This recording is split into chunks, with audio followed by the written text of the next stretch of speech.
Hello all வணக்கம். First ஓடி முடிஞ்சது.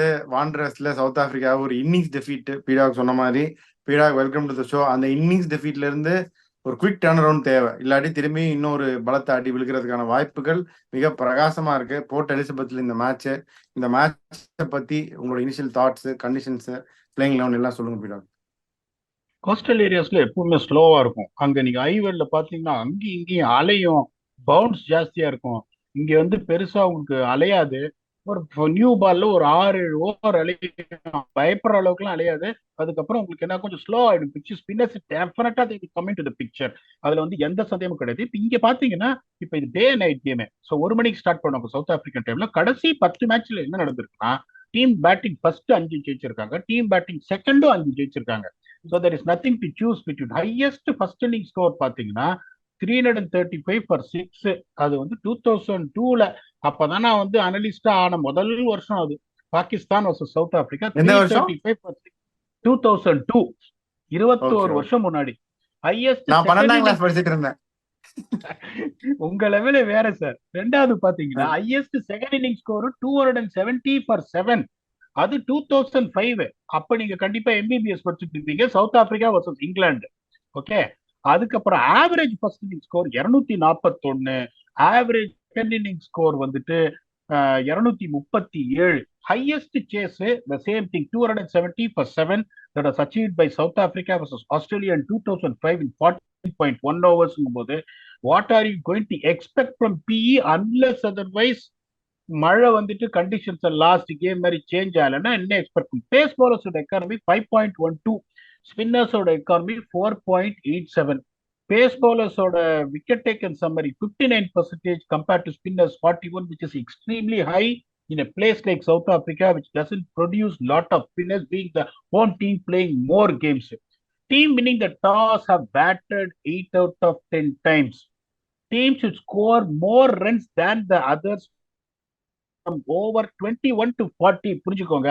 அப்பதான் வந்து ஸ்லோக ஆரம்பிக்கும், பால் சாஃப்ட் ஆகும் போது அந்த 21 to 40ல யாரு ரொம்ப கிளவரா தள்ளி தள்ளி ஆடி விக்கெட் கொடுக்காம நிறைய ரன் அடிக்கிறாங்களா, நிறைய மேட்சஸ் ஜெயிக்கிறாங்க. 159 dot balls on average in both the innings போது யூ காட் டு அண்டர்ஸ்டாண்ட் இந்த பால் சாஃப்ட் ஆன உடனே என்ன ஆகும் போது அதுக்கு தகுந்த மாதிரி பிளான் பண்ணும்.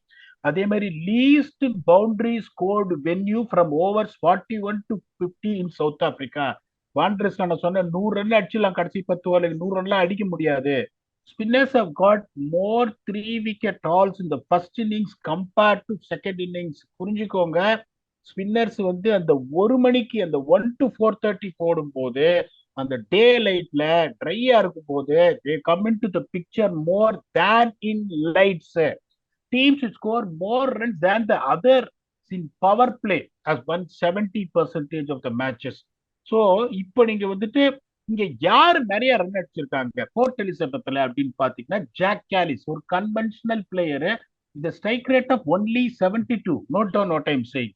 ஹெர்ஷியல் கிப்ஸ் ஒரு பிளம்பாயன் பிளேயர். அதுக்கப்புறம் அவரோட ஸ்ட்ரைக் ரேட் ஒன்லி 82.83. அதுக்கப்புறம் பாத்தீங்கன்னா ஜோன்டி ரோட்ஸ் எவ்வளவு விறுவிறுப்பா ஆடுவார்னு எல்லாருக்கும் தெரியும். Strike rate of only 72.31. அதுக்கப்புறம் ஏபி டிவிலியர்ஸோட ஸ்ட்ரைக் ரேட் 91.79னா தெரிஞ்சுக்கோங்க. ஆஷிங் மாம்லா அதுக்கப்புறம் 79.88. Graeme Smith 73.84 and JP Duminy 83.82, who normally bats lower down the order அப்படிங்கும்போது எப்படிப்பட்ட பிளேயர்ஸ் இங்க ரன் அடிச்சிருக்காங்க, எவ்வளவு கஷ்டம் இங்க ஆக்சிலரேட் பண்றது அப்படிங்கிறது ரொம்ப இம்பார்ட்டன்ட். அதுக்கப்புறம் பாத்தீங்கன்னா what kind of bowlers have picked up wickets. Shaun Pollock, Makhaya Ntini, Jacques Kallis, Dale Steyn, Brett Lee. இப்ப இவங்க எல்லாம் பாத்தீங்கன்னா உங்களுக்கு வந்துட்டு ஒரு கன்வென்ஷனல் ஒரு new ball bowlers. Except Jacques Kallis, அவரும் சில சமயம் நியூ பால்ல போட்டிருக்காரு. But I'm going to come the impact spinners of created. ஏன்னா இப்ப இந்தியா மாதிரி டீம்ல நிறைய ஆனது கிடையாது. இப்ப யோஹான் போத்தா பாத்தீங்கன்னா strike rate of 42 and is economy is only 4.08. அதே மாதிரி அதுக்கப்புறம் ஷேன் வான் பாத்தீங்கன்னா strike rate is 26. Picks up wicket every 26 balls.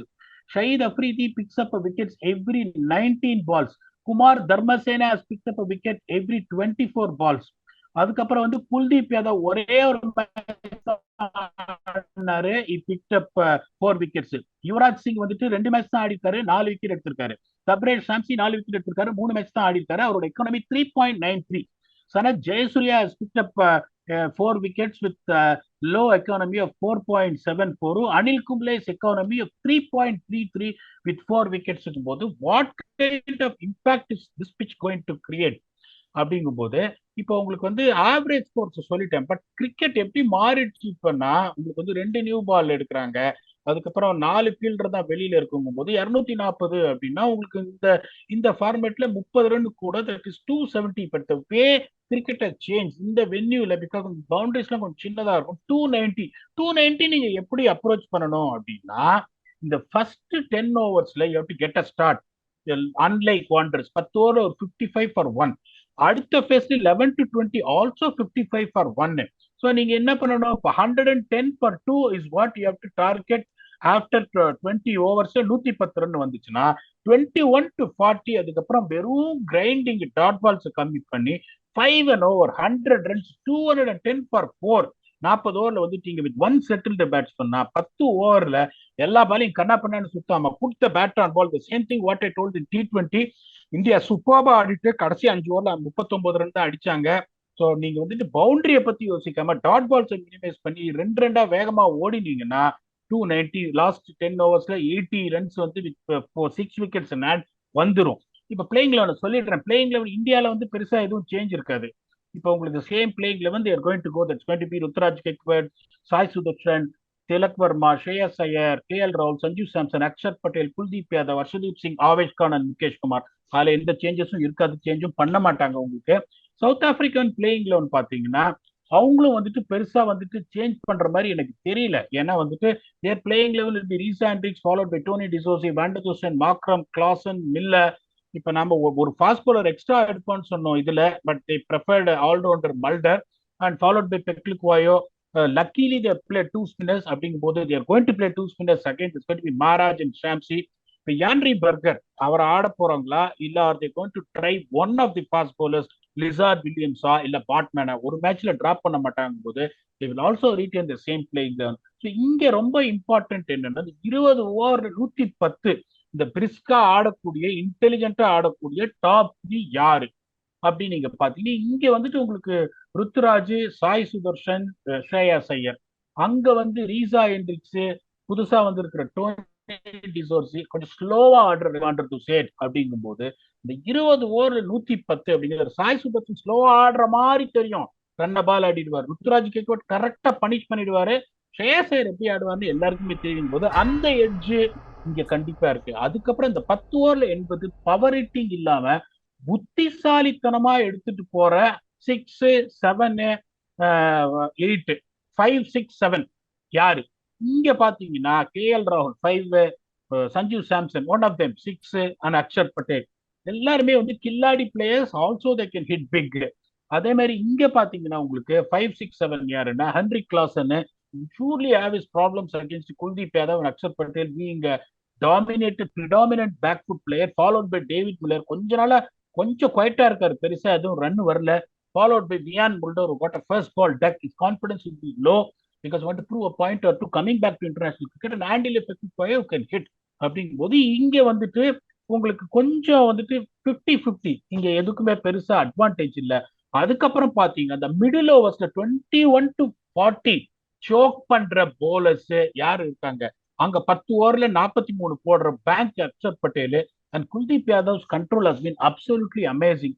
இங்க பாத்தீங்கன்னா கேஷவ் மகாராஜ் அவரை இறங்க ஃபீட்டை கரெக்டா யூஸ் பண்ணுவாங்க.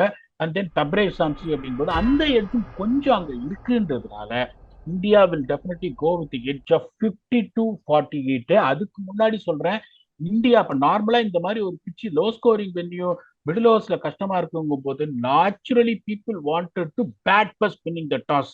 இங்க நான் என்ன சொல்லுவேன், considering the way South Africa play, the assistance of spinners that is coming in the middle overs, particularly on the first inning, if India win the toss, India has to think about bowling first. I'm sure that they will do that and India will go with an edge of 52-48. இப்ப நான் வந்துட்டு என்னோட வெர்டிக்ட கொடுத்துட்டேன். அதுல எல்லாம் எந்த பிரயோஜனம் கிடையாது. நான் சொல்லி எதுவும் நடக்கிறது இல்ல. நீங்க சொல்லுங்க, இந்தியாவா சவுத் ஆப்பிரிக்காவா? கண்டிப்பா இந்தியா தான். போன மேட்ச்க்கு நீங்களும் இந்தியா தான் சொன்னீங்க பீடாக். நம்ம 2 பேரும் சொல்லிட்டோம், கரெக்டா வந்துருச்சு. இந்த வாட்டி நீங்க கொடுத்த 58-42 ஐ வில் ஃபுல்லி என்டார்ஸ். அதே தான். எப்படியும் ஃபேண்டசி இப்போ போலாம். குல்தீப் ஃபர்ஸ்ட் சொல்லிடுவீங்கன்னு நினைக்கிறேன். உங்களோட ஃபேண்டசி என்னென்ன? இல்ல இந்த பிச்சில் உங்களுக்கு இருக்கும்போது அவர் ராங்கன்ஸ் நான் பாக்குறேன், ரொம்ப எக்ஸ்ட்ரானரியா போடுறாரு. All of person I see the control what is but is missing is length at all. So இங்கேயும் நான் என்ன பண்ணுவேன், கேஎல் ராகுல் எடுப்பேன். I have a strong feeling in pitch like this Ruturaj Gaikwad will score runs. Of course Kuldeep 3, அதுக்கப்புறம் van der Dussen because is got a good record in PE. அதே மாதிரி அப்படியே டொசிக்கி ஆடுவாரு. And even though it is going to be a challenge, Markram has not been amongst runs. I would still say that Hayden Markram will come up with runs here.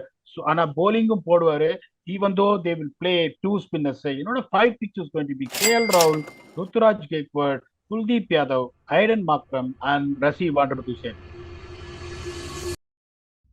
நான் 5 சொல்லிட்டேன், ஒத்துக்கிறீங்களா? ஒத்துக்கிட்டா நிறைய fantasy கொடுக்குறவங்க யாரு, மேன் ஆஃப் த மேட்ச் யாரு? 100% நீங்க சொல்றதை ஒத்துக்கிறேன். குல்தீப் யாதவும் இந்த சைடு வந்து ராசி வாரண்டுசன் நான் சொல்லலாம்னு நினைச்சேன். நீங்க கரெக்டா சொல்லிட்டீங்க. சாய் சுதர்ஷன் திரும்பவும் ஒரு நல்ல கேம் இருக்கும் அப்படின்னு நான் நினைக்கிறேன். ஏன்னா அவருக்கு ஒரு ஆப்பர்ச்சுனிட்டி கிடைச்சிருக்கு. It can be life changing for him. இதை வந்து அவர் எல்லா மேட்சும் அடிச்சிட்டாரு அப்படின்னா, ட்ராப் பண்றதுக்கே முடியாத அளவுக்கு பெர்ஃபார்ம் பண்ணிட்டாரு அப்படின்னா it's a huge opportunity for him. I think he is good enough and clever enough to make use of that. கண்டிப்பா சாய் சுதர்ஷனுக்கு ஒரு நல்ல கேம் இருக்கும் அப்படின்னு நான் நினைக்கிறேன். இந்த சைடு வந்து ரீசா அடிப்பாரோ அப்படின்னு தோணுது. அதுவும் ஒரு ஆப்ஷனா நம்ம வியூஎஸ் கன்சிடர் பண்ணலாம். ஸோ ஆன் தட் நோட் உங்க ஃபைனல் தாட்ஸ் என்ன பீடாக்? அடுத்தது வந்து ஐபிஎல் பத்தி வீடியோ தானா? எல்லாத்தையும் சொல்லிருங்க நம்ம வியூவர்ஸ்க்கு. இல்ல இப்ப அடுத்து இது முடிச்ச உடனே வந்து ஐ எம் வெரி கான்பிடென்ட். சாரும் சொல்லிட்டாருங்கும் போது அது நடந்துதான் ஆக போகுது.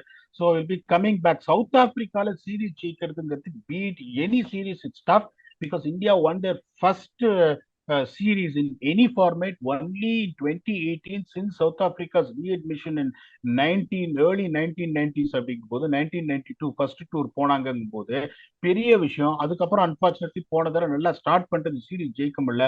So even winning the series is going to be big. ஏன்னா அன்பார்ச்சுனேட்டா T20 சீரீஸ் வந்து மழை வந்து ஸ்பாயில் ஆயிட்டு டர்பன்ல ஷூரா அடிச்சிருப்பாங்க. ஏன்னா வந்து அந்த பிச்சு வந்து இப்போ டர்பன்ல தான் இருக்கேன் நானு.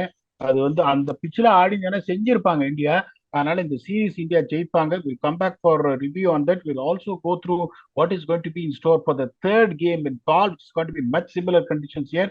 பிஃபோர் தட் அந்த ஆக்ஷன் என்டர்டெயின்மெண்ட் கண்டிப்பா இருக்கு. இந்த ட்ரேட் நடக்குமா இல்லையா அப்படிங்கிறது அதுக்குள்ள தெரிஞ்சிடும். until we come back and entertain you with more smiling faces after India's series win in P. Thanks a lot and bye bye.